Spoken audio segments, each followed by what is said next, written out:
Mother's Day is right around the corner, so I invited a special guest onto this week's episode.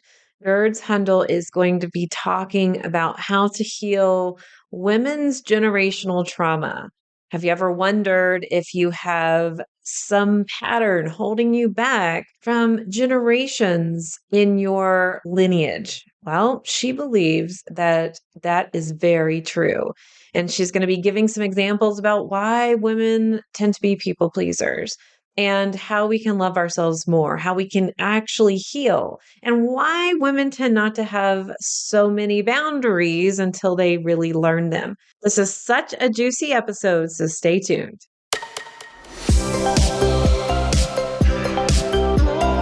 Welcome to Spiritual and Ambitious. I'm your host, Whitney McNeil. I'm a certified medium and spiritual teacher, and I help spiritual and ambitious souls just like you live your life purpose through your career and attract abundance by connecting into your intuition and spirit guides. Let's get spiritual and ambitious.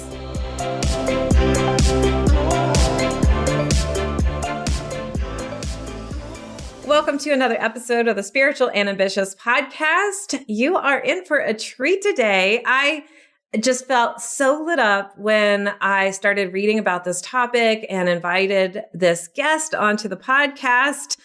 Oh my goodness. We're talking about healing generational trauma for women. And our guest today is Gurds Hundal. She is a trauma coach and inner work expert. And Gurds has really been helping high achieving, sensitive women who want to transform trauma and trust themselves. Oh, so take a moment, sit back, and let's go ahead and dive in. So welcome, Gurds, to the Spiritual and Ambitious podcast. Thank you. Thank you for having me. And I just can't wait to see what happens today. Me too. Thank you so much for doing this work. I think this is so huge right now. And so many people are hearing the call to go deeper and to really see what's going on and in, that's what I want to say, in our energy. So I've got to ask you, how did you get started in this? And, what are you seeing right now in the world as to your work? Gosh, so we have to go back over 10 years ago. Believe it or not, I was a journalist. I was living the high-fi life of being a journalist, living that kind of alpha female energy, and just very, on paper I looked amazing, but behind the scenes, my whole life was a mess. Emotionally, spiritually, physically, financially, all of it was a mess. And it got to a point, I've had a lot of health problems growing up, but it got till when I was 25, over 10 years ago. I'm in my mid-30s now. For me to have a cancer scare, to wake up. And I remember so I got made redundant like a few months beforehand. And I was like, yes, because I wasn't happy in my job. I planned on leaving anyway. But then I had the cancer scare close to my 25th birthday. And I remember just sobbing, like, you have that kind of victim, why me? Why is this happening to me? What have I done, God? Why do I deserve this? And then when they misdiagnosed me, I ran out of the hospital and I cried. And I heard, it's time to heal. And I was like, who's that? And firstly, whilst I was in the hospital, I was like, why me? And the voice said, you've created this. And I was like, who's that? And I was looking around the hallway. There was nobody there. And when I left, I heard it's time to heal. And I was like, I don't know who you are, but okay, let's heal. And I went home. I wrote 30 pages of my life. I still don't know, have a clue to this day, Whitney, how I did it. And I saw the patterns of my life and where everything had happened. I'd actually originally written it to a guy that was treating me badly. But then I realized it was never about him. It was about me. So I never gave it to him. Thank God I didn't. And then I just sobbed and I looked in the mirror and I cried. And I remember saying, I love myself. And I just sobbed like I was on the floor, like a wreck. And then that journey just led me onto this journey of doing the work that I did. I had a radio show with a friend of mine and we would do like Reiki, sound healing, loads of different things on the podcast. And I went really into spirituality. Then I had a podcast myself. I started speaking on stages. Again, I just was sharing my story. There wasn't like, buy my product, buy this. It was just, I wanted other people to heal because I knew the power of healing. And I worked with young people as well. And I saw like how being an inner child and being free and like my inner child came out and I learned to like love and accept myself. So yeah, it's really a 10-year journey. And the reason I do the work that I do is because I don't want women to go through it alone. Like, I did most of my work alone. It's only in the last year or two that I've actually taken support. Like, I never got therapy, I never got counseling back then, because I was that kind of, I guess I was in my ego, like, no, I can handle it, because I'd grown up being very independent.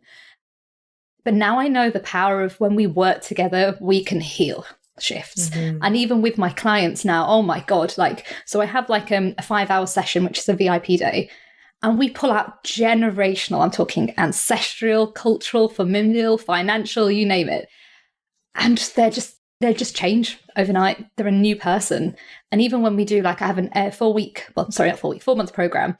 And even in that, they transition, like, the trauma goes and they learn to have boundaries and acceptance and just really come in their power. And I think a lot of women want to trust themselves and they want boundaries, but you can't do that until you've cleared the past.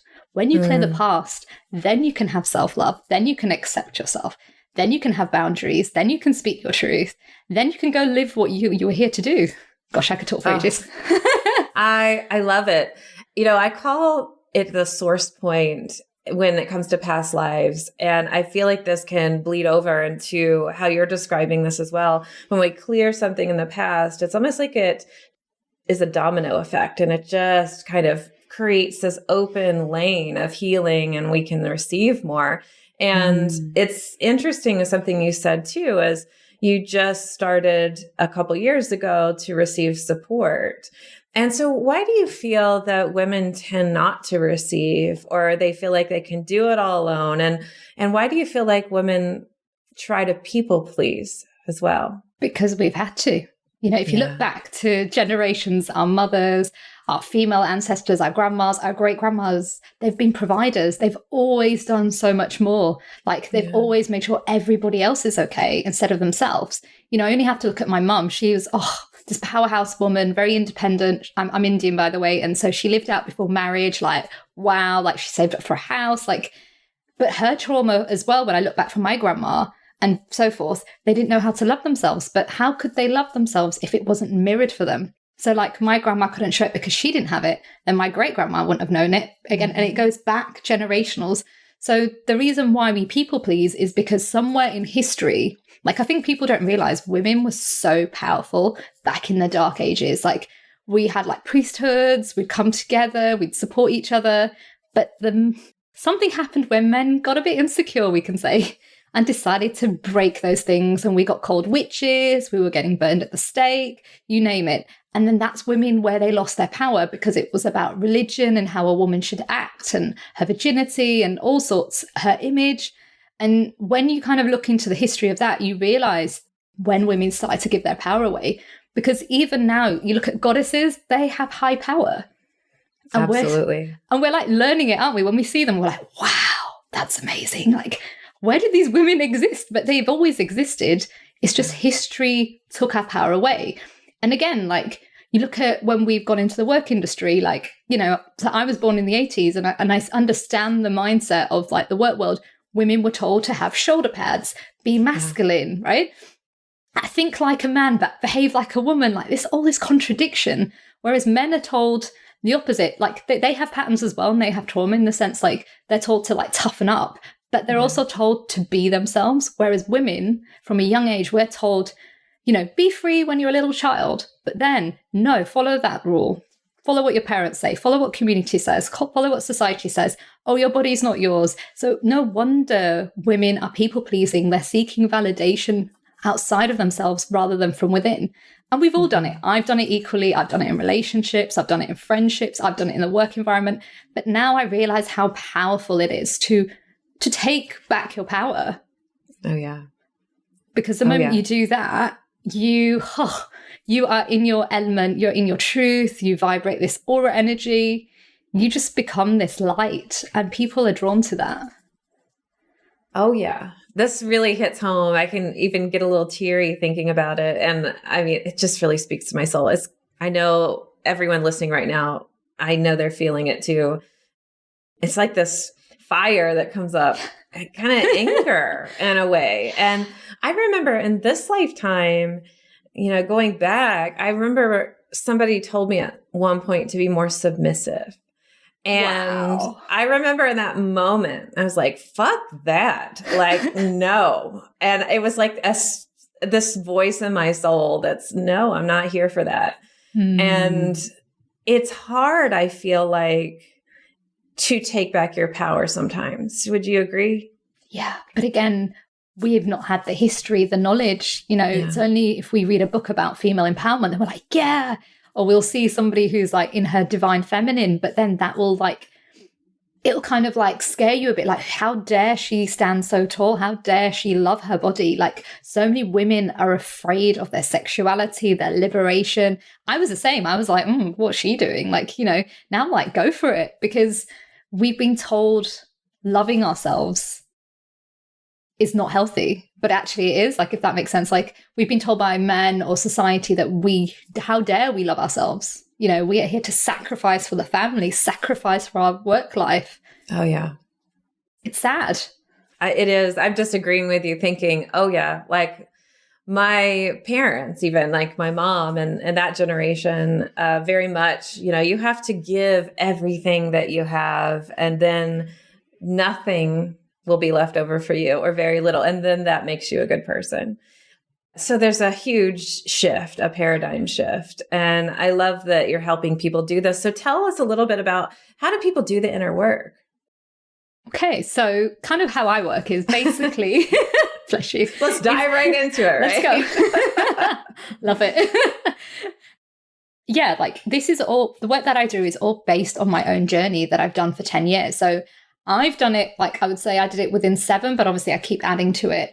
But with my clients, it's within 4 months. So I take them on a journey that I wish I had. Like, I wish I had this product. Like, honestly, it would have saved me so much confusion, so much drama. But we go really first, we go into trauma healing. So we look at the ancestral, we look at the cultural, society, familial. It could even be relationship trauma, you name it, whatever trauma you've got. And we pull that out. And we look at the family side as well. So we're looking at, okay, where's this pattern come from? So if you, for example, have an issue with money growing up, money's good, money's bad. What was it like for you growing up? What was your money's parents' story like? What was both of them individually like? What was their family like growing up? What were they like when you were kids? Did they give you money, or were they like resentful towards money? And then we pull that block out. And we just keep pulling. And 5 hours, like, I know it sounds intense, but we do have like breaks. But it's just amazing. And then once I do that work with them, then we can create the self-love. Because when there's no trauma, you can think clearly. And that's what happened to me. Like, I remember in the beginning, like going, I want to love myself, but I don't know how to love myself. And when I started peeling off these layers, and these layers happened years. So we're talking maybe emotionally first, then spiritually a few years later, family stuff like 7 years ago. Like, it wasn't overnight. And then after that, I teach them how to love themselves. And again, we look at family patterns, because it's all familial patterns and ancestral patterns. Again, as women, where has that come from? Where have you been limited? Then we go into like boundaries. So then you can now hold boundaries. And a lot of women are so scared because of the people-pleasing pattern. So we have to pull all that out. We pull out the sacrificing patterns, the trauma that they've dealt with just being themselves and not being allowed to speak their truth. Then we go into their inner child, and she gets to play, and they get to discover who she is again, because we all have this beautiful inner child. We just haven't met her. We knew her, but we've forgotten about her. So that's where she gets upset. That's where she gets hurt. That fire is from her. Like, how dare someone treat me this way? That's her talking. So we're about making her feel safe. So again, I show them how to do that. Then it's about the flow, because, we're here to be wild and free as women. We just haven't been taught it. So if that is just going to do like shamanic dancing or like twerking, like whatever you want, you go do that. That's, that whatever lights up your body, because again, as women, we don't realize like a lot of our trauma is stored in our hips. So when we release and dance, we are clearing lifetimes of trauma, not just our own, our ancestral, female ancestral trauma that has been stagnant in their body. Like, there's always a link to family, especially mother side, also father side, but more kind of maternal, because that's who we connect to. And then it's about how can they nourish themselves. So we look at how they can nourish themselves and really understand them. There is so much more that goes on, but that's just a short amount of what I do with them in 4 months.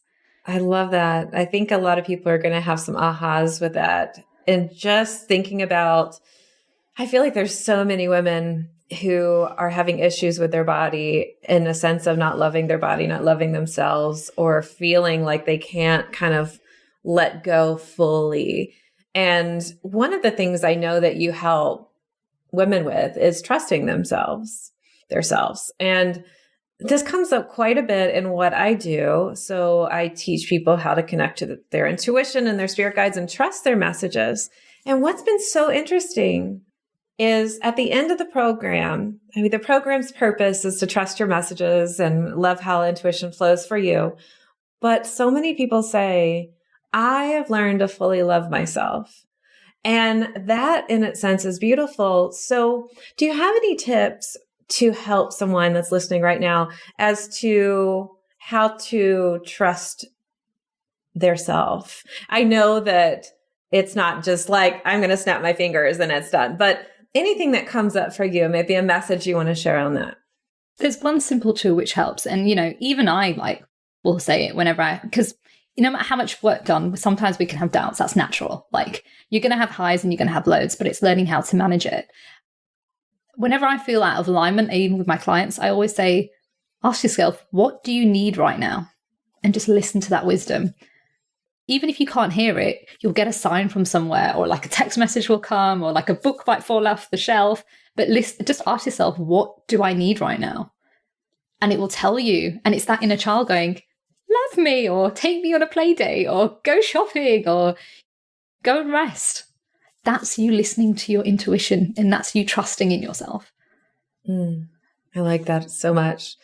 All right. So when we come back after this quick break, we're going to talk about trusting yourself a little bit more and why inner peace is possibly the new rich. So I want to talk about that. Hang in with us. We'll be right back. As a professional psychic medium, I've done tens of thousands of readings, but I felt a call to move more fully into teaching intuition.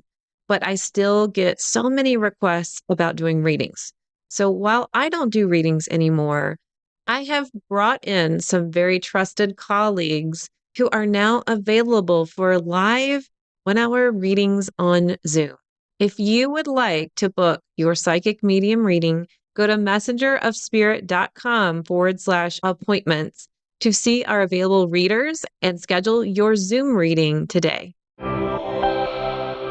Thanks for hanging in there. We are here with Gurds Hundal, and she is helping you understand how to heal generational trauma for women. Now, doesn't necessarily happen overnight. So she's talking about her process and giving you her best tips. And it's such a great, juicy episode. But one of the things that I heard you tell me in the beginning was that you heard a voice say, heal yourself, or it's time to heal. So now that you've had some time to reflect on that, where do you think that voice generated from? Or do you feel like it was your inner child, your spirit guide, or perhaps something else? What do you feel about that? It was the universe talking to me. It was a higher power. I now have that connection. Even our conversation today is not me, it's through me. I don't even remember half the things that we've said. Because divine is working through us, right? So this conversation is so powerful because we've just surrendered to what it's meant to be. We're not right, I must say this today. It's what are we here to share? How can we empower people? And so it's happened to me on stages where I'd years ago would plan everything, bullet point everything. And then I get on stage and I'd be like, what the hell did I just say? And people are that's what I needed. And I'm like, oh, okay. I don't know what I said, but yeah, it's divine. It's divine's energy. Oh, absolutely. It sounds like in my system that I teach, it sounds like you'd be a channeler where stuff just comes out of your mouth. And then it's I don't know what I just said. And that's one of my stronger intuitive languages. So it's been so interesting because I bet when you work with clients, sometimes they might say, can you repeat that? And you're like, I don't know what I just said. I have no idea. I hope it's recorded and you can listen to it or whatever. So I get that 100%. And speaking of that, I know that we need to pull some cards, and I'd love to see what comes through for you on interpreting some of these messages too. Okay. So this is one of the cards for today. It's the higher self. Ooh. And this is about your life purposes calling. So is there anything that you feel called to share with our listeners regarding that? I think it's just that we all have a life purpose, but it's about going from within and trusting ourselves and trusting the messages that come, because we're too busy listening to the outer world. It's time to listen from within, whether that's journaling. You could ask yourself, like I said the question earlier, what do I need right now? Or what is my life purpose? Because I had no clue. I didn't know I was going to end up in this world. Like, I didn't know I was going to be a trauma coach. Like, I thought I'd be a journalist for the rest of my life. But I remember asking that question when I look back actually in 2013, like, what do I want to do with my life? And suddenly, I think it was in the newspaper about being a life coach. I found some like paperwork about life coach, and I was like, this resonates with me. So it's about trusting the messages that are coming towards you and paying attention to those signs and not ignoring it. It's never coincidence. It's the divine giving you guidance, and just trust that. I love it. And I'm sure with what you do, people help really get more clarity with their purpose as well. It's like, we're removing the trauma so that I can get more clear in purpose. I get a lot of questions about purpose. What is my purpose? I'm trying to find it. And really, it's within your energy. And like you said, the divine. So clearing the trauma can, I think, be so helpful for you to get clarity. And this is the other card that came up, which is perfect for what you do. It's time to set boundaries. And I feel like as women, we can struggle with that sometimes. And do you see that quite a bit with what you do? Yeah. That is the main thing a lot of my clients come to, because they're like, I'm so mad at this. How do I hold a boundary? And I'm like, right, we have to go backwards first to go forwards. And they're like, what? And I'm like, yep, let's find out where were boundaries disrespected growing up. What was mom and dad's boundaries like? What was grandparents' boundaries like? What was your siblings' boundaries like? When we start to pay attention, again, you can journal this. You can write down, what were my patterns growing up with boundaries? What were my parents' patterns like with boundaries? And then you heal that. Because a lot of it is our upbringing, our society, culture as women. We have never been taught boundaries as women. Men have. Men are great at boundaries. They'll say no straight away. Women were like, okay, if you say so. Like, it's we've forgotten that power. So it's really about putting your foot down. And it's not you being mean. I think a lot of people think if they're mean, if they speak their truth and hold a boundary, like, I was scared the first time I put a boundary down with somebody. My voice was shaking. I was like, have I done the right thing? But it gets easier. The more you do it, the easier it gets. There was something that you were talking about, the card before about life path. You can actually look into numerology. So I looked at my life path number and discovered my number was empowerment. And I was like, that makes sense. So there are ways if you want a bit of guidance, just look into your numerology. Yeah. And I think astrology is so helpful too. I love that tool. When I finally understood my chart, I was like, this makes so much sense about what I do. So I love that the universe is always giving us these tools and these tangible tools. And I think that can be really helpful, especially when we're not trusting our intuition. And of course, trusting that intuition and strengthening it, I think, gives so much power for women. And it's something that we've been kind of disconnected from because of the witch trials and because, this is not good. You can't do this. You have to follow these patterns and these rules. And so it makes sense why we wouldn't trust things and why we don't feel like it's easy. And I just remembered something as well. Look at your name, the meaning behind your name. So I only discovered this years ago whilst I've been doing this work. But so my nickname is Gurds, which is what we're saying today. But my full name is Gurdeep. And that actually means God's light, helping people out of the darkness into the light. Lamp of the teacher, lamp of the guru. My middle name is Kaur, which is princess, because I'm Indian, I'm Sikh. So all kind of Sikh people have the same middle name, female names. Sorry, Sikh women have the same middle name. And then my surname is Hundal, and it's being a warrior. So I was here to help women to be warriors and heal the past. Wow, that's so powerful. Yes, so it's in our names. We just have to look at that and it can give us some guidance. Oh, wow. I love that. Thank you for sharing. I know everyone's going to be like Googling things right now, which is really good. What's my name? Exactly. So you were talking about the inner peace is the new rich. Can you share a little bit more about that? Gosh, so everybody's like running after cash. This has been a long time. You can have cash, but you might not have inner peace. And our society is built on being a workaholic, focusing on the money and never focusing on ourselves. Like, you only have to look at our education system. And it's something my dad would say, because my dad didn't study here. He studied in India. And he's like, why do people not know how to balance themselves? And I used to think, he's right. But looking back, in school, we were never taught to love ourselves. We were never taught how to do the inner work. We were taught, get good grades, get a good education, go get a good job, get a house, get a car, have a family. It was always externally. We were never told, right, okay, you're feeling low. Maybe you just need to meditate. Or maybe you just need to put your feet bare feet on the ground. Or maybe you just need to rest. We were never taught any of that. Instead, you say, oh, I'm depressed or I'm anxious. And they're like, right, you need to go see a doctor. Oh, here's some medication. We've never been taught as a society to actually feel, deal, and heal our emotions. And that is something what I believe is why it doesn't matter how much money you have in the bank. You could be a billionaire, you name it. You could have everything. But if you don't have inner peace, you'll never be happy. And the thing is, you can have the money and you can have the peace. You don't have to choose either.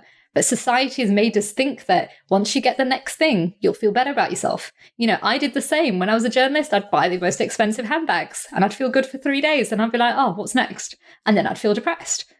So in the end, oh God, I could tell you this as well, which I look back, it was a bit crazy. I got rid of all my designer stuff back then. I gave it all away to charity. I was like, I don't want it because it doesn't make me happy. But now if I buy something, I buy it where I feel good and it feels right. But back then it meant nothing. And so I feel like if you focus on doing your inner work and doing the money side, you will be balanced. Yes, you're going to have ups and downs, but at least you'll be able to handle it. You don't need to take medications to regulate your emotions. Yes, I know some people need it because there's certain things, but you can find ways to heal. There's ways to balance your energy, but you have to create a pattern. A lot of us didn't grow up having a routine in the morning. It was eat toast or have cereal and run to school, run to work. I used to run with toast in my mouth and my high heels in my hand, running to work. I was always late. And then I'd be like, why is my day messy? What's wrong with me? I created it. I didn't have a routine, a balanced routine. I don't look at my phone when I get up in the morning straight away. I'll turn my alarm off, but my phone's on airplane mode. Until I haven't done my routine, I'm not messaging anyone. And if I've done it, I see how I feel after and I'm like, oh. And the evening as well, jot your feelings down, jot your emotions down, because we store so much crap in our heads on a daily basis. There's too much information. Journal a bullet point or journal dear diary, just get it out of your system. You'll feel a lot better. I can share so much more. It's so relevant. I have this running dialogue in my head, and we really, they used to call me the walking calendar because I would remember so many things. And then it got to a point where I couldn't hold it all. I was like, I cannot do this, so it's just going to leave, But when you write down your feelings and your emotions, or you express it in some way, it is so important and so liberating, and it gives you more balance and freedom. And you're so right. We don't have that teaching necessarily, of balance. And what I really love about what you said too with your routine, that's holding boundaries. I get really excited about that. This is what I need for myself. And then I will feel balanced, and then I can help others, or I can do other things. I always say too, I don't want somebody to help me if their energy is dirty bathwater because they haven't cleansed themselves first. I want them to be clean so they can, help with clean energy kind of feeling. So I love everything that you said. And I ask all my guests this question, and I am really interested of your answer because of your story. So you're on the spiritual. Something please do. Yes. It just came to me and I just felt like it needed to be shared. The reason why I say these things is not because, I've read a book. This is all life experience. I was such a people pleaser that I would listen to people's problems at 3 a.m. in the morning. I'd go running to save people. One time I collapsed in the office. I had a mask on my face, and a friend called me up to see how I was, but actually she was more bothered about her boyfriend issues. And I was sat there going, I can hardly breathe right now. I could be dead right now. Like, we have to have a line where enough is enough. And as people pleasers, like I call myself an ex-people pleaser now, we have to put a boundary down because our well-being gets affected. I also had a health condition. It's only in the last 2 years that I've got better. I have been bedbound for years. Like, I get it. And even then, people were giving me their problems. Like, wow. You have to have a boundary because people, unfortunately, in this world are selfish. So we need to take care of ourselves so then we can help when we have our cup is full. Such great advice. Thank you for sharing that. Oh my goodness, so many good things. So tell me a little bit about how being spiritual and ambitious shows up in your life, because the ambition, I'm interested to kind of get what the definition is from you, because I know it might have been one thing in one part of your life and it might be something else now. It's God's work. Oh, that's perfect. I feel like mic drop. That's perfect. That's awesome. That's God's work. God wants us to be rich. God never said we needed to be poor. Oh my gosh. I'm going to pull that quote out. It's going to be great. Thank you so much for that. So could you tell everybody how to find you and how to work with you? Sure. You can find me at I Am Gurds. That's IAMGUDS. That's on Instagram. You can find me on Facebook, Gurds Hundal. My surname is HUNDAL. You can find me at my website, gurdshundal.com. You can find my podcast, which is the Inner Light Project, where we talk about all spiritual things, and you will be on there as well very soon. I can't wait. And also, you can just type my name into Google. Honestly, it will come up with everything. And you can see my programs on my website and the work that I do and how I help people. I will link all of Gurds' information in our show notes. Thank you so much, Gurds, for being a guest on this podcast. This has been really healing just listening to everything that you've said. Thank you so much. Oh, thank you. It's a blessing. Oh my goodness. That was so good. Thank you for listening to this episode. And I will be back next week with a brand new one. But until then, here's to staying spiritual and ambitious. Thanks so much for listening to this episode. And if you loved it, would you please share it with a friend? I would also love your review and a reminder to subscribe so you never miss an episode. You can find me at messengerofspirit.com, and you can take the 4 Intuitive Languages quiz and find show notes there too. If you want to connect on YouTube, Facebook, or Instagram, you can find me at Messenger of Spirit. I'll meet you right here next week. Here's to staying spiritual and ambitious.